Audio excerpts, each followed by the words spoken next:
हम सभी जानते हैं कि भगवान परशुराम विष्णु के छठे अवतार थे, जिन्होंने अत्याचारी क्षत्रियों का 21 बार संहार किया।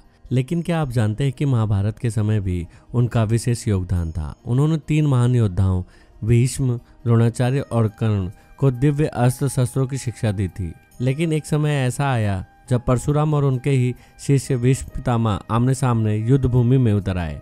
ऐसा क्यों हुआ, इस युद्ध का क्या कारण था, आइए जानते हैं इस रहस्यमयी कथा को।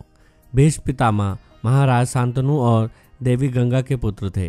उन्होंने आजीवन ब्रह्मचार्य का व्रत लिया था, जिससे उनके पिता शांतनु को सत्यवती से विवाह करने में कोई बाधा न रहे। पिता की मृत्यु के बाद सत्यवती के पुत्र विचित्रवीर गद्दी पर बैठे।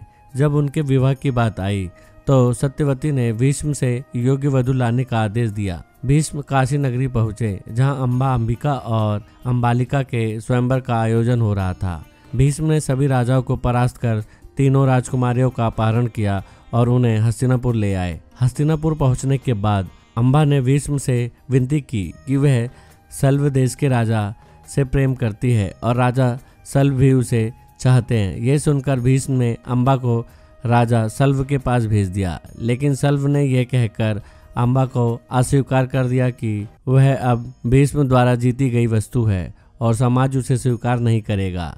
निराश अम्बा वापस हस्तिनापुर आई और राजा विचित्रवीर से विवाह का प्रस्ताव रखा। उन्होंने भी मना कर दिया। फिर अम्बा ने भीष्म से विवाह का आग्रह किया, पर भीष्म ने अपनी प्रतिज्ञा याद दिलाते हुए इनकार कर दिया। अपमान और पीड़ा से व्याकुल अम्बा भगवान परशुराम के पास गई और अपना दुख सुनाया। परशुराम क्रोधित हो उठे। उन्होंने भीष्म को अम्बा से विवाह करने का आदेश दिया, लेकिन भीष्म ने अपनी प्रतिज्ञा का हवाला देकर स्पष्ट मना कर दिया। इस अपमान से आक्रोशित होकर परशुराम ने अपने ही शिष्य भीष्म को युद्ध के लिए ललकारा और तब हुआ इतिहास का एक अद्वितीय युद्ध।